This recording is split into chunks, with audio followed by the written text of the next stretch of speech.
Neal, are you there? Wait, so did you read the articles or was I supposed to? What articles? There's no Oh, articles. yeah, yeah, you're right. Oh, hi. Welcome back to TikTok Tuesday. We'll be doing a new dance today, and it's going to go viral. And it's going to be great. But then it's not going to be allowed in the US. So Just like TikTok. wait, hold on. I think I misread the. Sorry. Tech Talk Tuesday for August 25th, 2020. Are we not done with this year yet? Apparently not.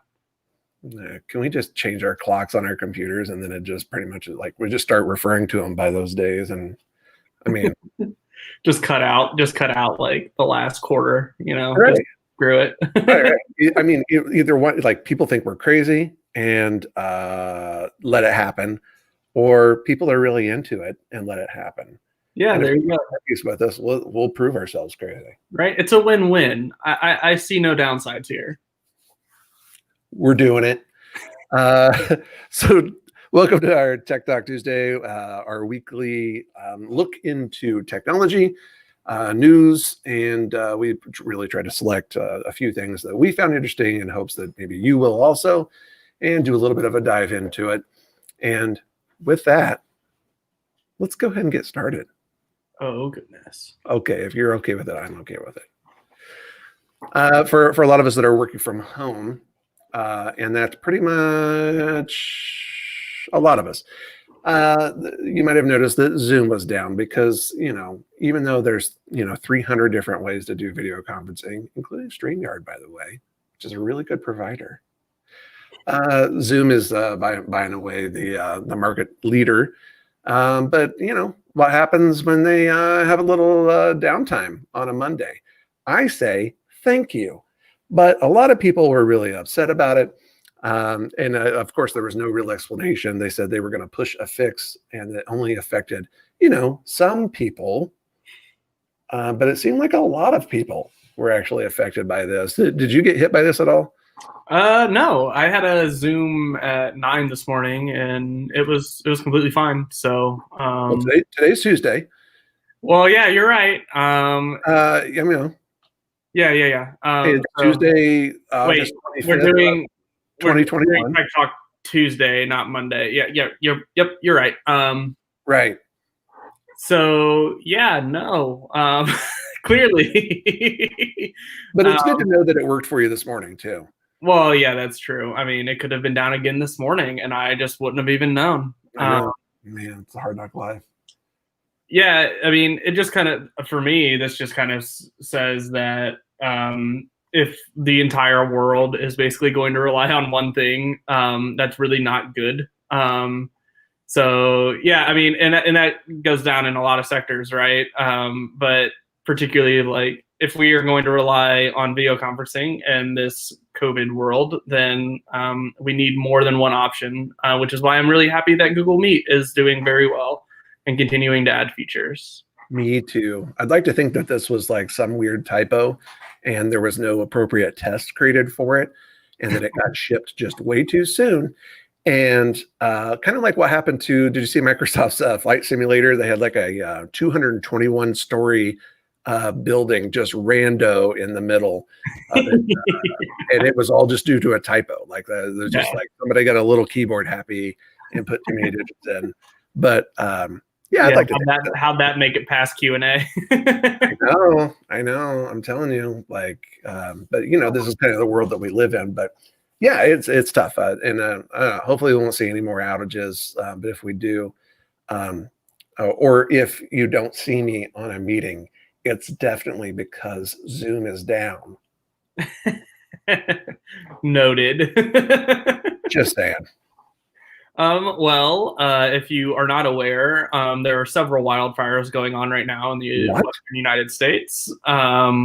Yeah, we live in Indiana, so this doesn't really affect us too much, but my brother lives in Colorado, and there's actually a fire right outside of him. So I found this really interesting in that Google is adding this to their Google Maps. That way you can see like road closures, and it'll actually go away from the fires if you're trying to drive through them, so you can try and drive around them.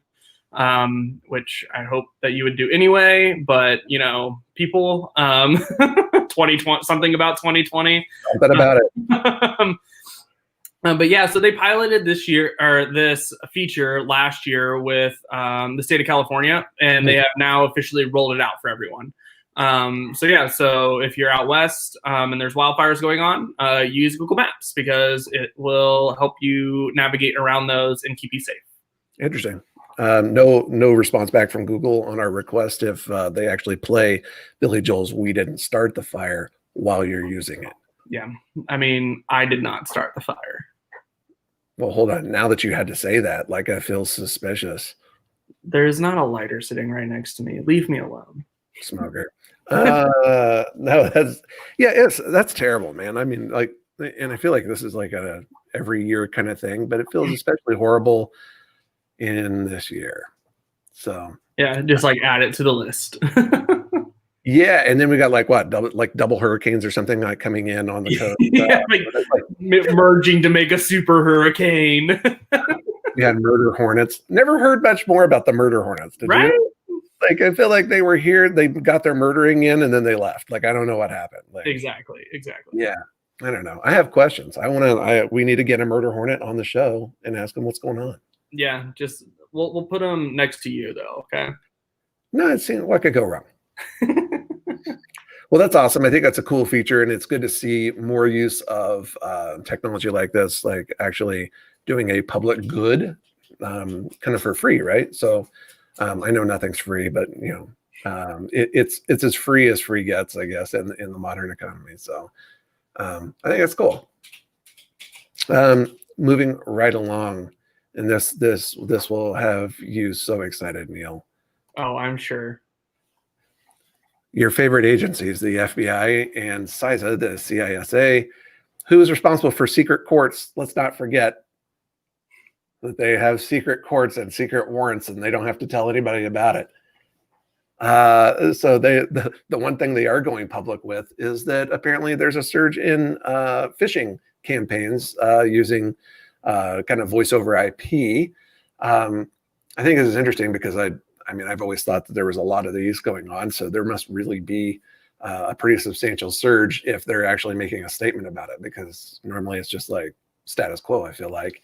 And there's a lot, always seems to be targeting both my parents and my in-laws as well. Do you ever get hit by this kind of stuff? Yes, I get hit by this a lot, actually. Which is why I typically don't pick up my phone if I don't know the number. I noticed that. Yeah. So, I kind of find it like if you need to get a hold of me, like leave a message for me and I will get back to you.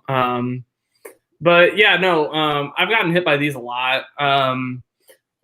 I mean, some of them, like, they've gotten better. Like the first few were like very robot-y, and it's like something that's like some name that's not even you, like right. They say pretty clearly, and you're just like, what are you talking about? And you just hang up and move on with your life. But it's rather annoying because once you get on these lists, you continue to stay on these lists, right? For sure. And the second you pick up, they know it's a real number. And so, yeah, I do find it interesting, like you do, that they're now coming out with this, that this is like, they're seeing a surge, whatever that means. And yeah, it's just super interesting. I think it's interesting because so these guys are getting pretty clever. So they're spoofing the numbers of coworkers. Like they're actually doing their homework. You're right. Wow. Rudimentary like attacks, like on phishing and stuff like that, whatever. But they're actually creating dossiers on companies and understanding who the leadership is. They're apparently posing as new IT guys. And so that explains a little bit of their clumsiness. They're preying primarily upon new employees that are starting at a company. And like I said, they're spoofing coworkers' numbers. And I used to feel pretty good about, I love the two-factor authentication stuff, and I still think it's a great mechanism. But as they were actually pointing out in this article, that through some social engineering, some of these guys are able to actually gain access to then your cell phone account dupe the SIM. And so they can get your, like, if you have it text you, for instance, with the two-factor authentication, they'll just get it. And you may think, okay, I got this weird text, I'm just going to ignore it. Well, they got it also. And so, not to be all doom and gloom, I think they're really targeting some pretty high-profile accounts. Also, a note that this is similar to some of the mechanics that were used by the people who took over the Twitter accounts recently, and were able to snag some Bitcoin on the way. Just a lot of social engineering, right? At the end of the day. So just a warning, be careful out there, right? Yeah, I mean, the weakest link is yourself. It's Wait, definitely not your did you call me the weakest link? Yeah, I did. Matt. Okay, I agree with you. I just really wanted to make sure everyone else knew. Yeah, no, I mean, but social engineering is the way that most hackers get into things. If you didn't know that is true. And so, yeah, if you are not expecting something or something just seems a little out of the ordinary or off, just reach out to the person that they are saying they are, or just confirm it with somebody that you trust, because you just never know. Yeah, just call me. I'll let you know whether it's legit or not. Yeah, call Matt. I mean, I don't know you and I don't know these people, but I feel pretty good about my judge of character. And here you are with me. Touche. Well, and the last thing that we have today is YouTube saying that they have removed 11 million videos in the last 3 months. Most of those are completely using automation. So if you're not familiar with the way that YouTube does their review process, is that they have this system that automates and goes through, reviews anything that's posted on their site. And then if it gets flagged, it gets reviewed by an actual human to verify that it was flagged correctly. Well, with the pandemic, they went with this policy of, well, we'd rather over-enforce this than under-enforce it.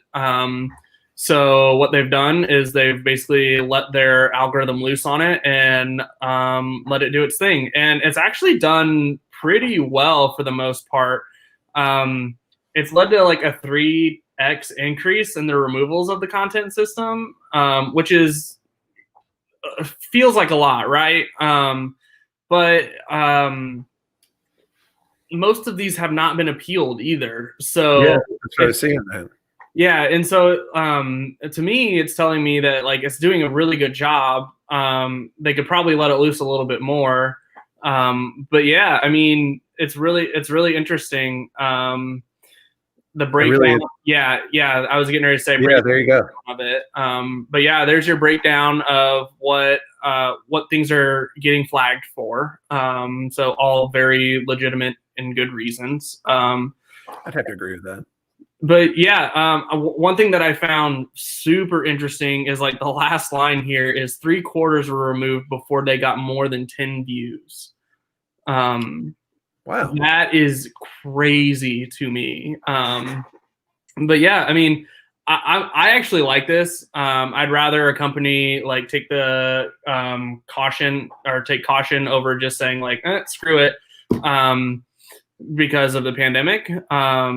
I think you're going to see a lot of other sites start doing things like this because it's clearly working for YouTube. So I wouldn't be surprised if you start seeing like Facebook and Twitter and Instagram start rolling out more of these type of automation things, because I know we all know that they do those things anyway, but I think you're going to start seeing it a little bit more. Yeah, I hope so. I mean, just based on the type of content that's being removed, I feel pretty good about that. Yeah, for sure. I mean, like it's videos that like frankly just shouldn't be there on a site that is kid friendly. So yeah, more kids should watch our show.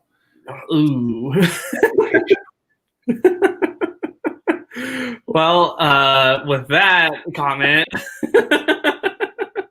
thank you for joining us for this edition of Tech Talk Tuesday. If you want to read up on any of the articles that Matt and I discussed today, you can find them in the description below. Oh, above? No, below. Okay. And while you're down there, why don't you go ahead and hit that subscribe button? That way you don't miss any future editions of Tech Talk Tuesday. We go live every Tuesday at 7 p.m. Eastern Standard Time.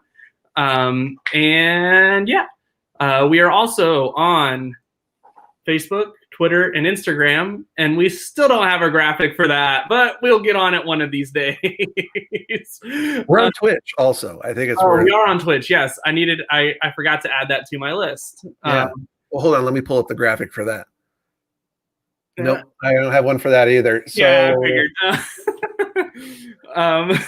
But yes, one of these days we will have those graphics, so they will be easy to find. Yeah, Matt's not promising anything. But yeah, so go ahead and give us a follow there. We do try and post content on a daily basis. It may not be on a daily basis, but yeah, we try and get something out every day that we find interesting, or Matt's musings from his head, which are always scary. So we try and limit those as much as possible.